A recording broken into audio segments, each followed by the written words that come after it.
అన్న ఇప్పటి వరకు సంగీత అలాగే వీరన్న వాళ్ళ అత్తను కూడా చంపిరు, సొంత తల్లినే చంపిందని చెప్పి చాలా మంది మొత్తం రాష్ట్రం కూడా యావత్తు అంటే ఒక ఆందోళన చెందుతున్నటువంటి పరిస్థితి.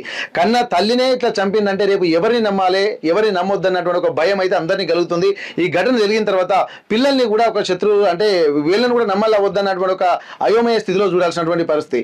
నిజంగా ఈ సంఘటన మీ గ్రామస్తులు ఇక్కడ ఈ దుబ్బతండా వాసులు ఎట్లా చూస్తున్నారు మీరు?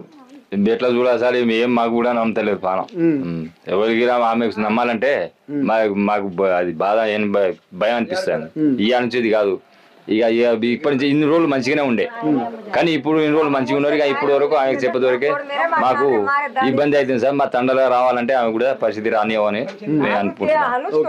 ఇప్పుడు వీడికి వచ్చిన తర్వాత ఎట్లాంటి పరిస్థితులు అనుకున్నాయి మరి? వాళ్ళ తల్లిదండ్రుల మీద కూడా ఆరోపణలు, ఎందుకంటే పిల్లల్ని మంచిగా పెంచితే బాగుంటుంది కదా, మరి పెంచకపోవడం వల్లనే వాళ్ళు ఇట్లాంటి పరిస్థితులు ఉన్నాయని చెప్పారు. మరి సంగీత గానీ అలాగే ఇక్కడ ఈ వీళ్ళు ఎట్లా ఉండేది మీతోటి?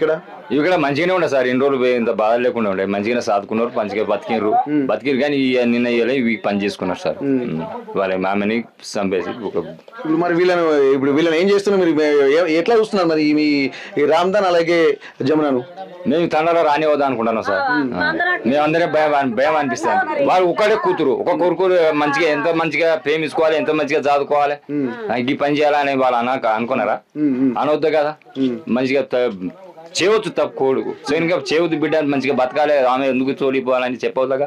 ఓకే, రామ్దాన్కి జమునకు వాళ్ళకి ఎంతమంది పిల్లలు? రామ్దాన్ ఒకడే కొడుకు ఒకటే బిడ్డ. వీరన్నకు వీరన్న ఒక్కడు, ఇంకొక బిడ్డ. వాళ్ళ బిడ్డ ఏం చేస్తుంది? వాళ్ళ బిడ్డ పెళ్లి అయింది, ఆమె బిడ్డ హైదరాబాద్ లో ఉంటారు. ఇప్పుడు ఈ వీరన్న ఇక్కడే ఉంటాడా లేకపోతే హైదరాబాద్ ఉంటాడా? హైదరాబాద్ లో ఉంటాడు. ఏం చేస్తాడు ఆయన అసలు? ఏం పని చేస్తున్నాడు? ఆటో తోలుతాడు. ఆటో ఉంది. ఇక అక్కడ ఏం పని చేసింది మనకు తెలుసా? ఓకే ఓకే, అంటే తను మంచి వ్యక్తిగానే ఉంటాడా లేకపోతే ఎవరు? మంచిగానే ఉండే సార్, ఇన్ని రోజులు మంచిగానే ఉండే.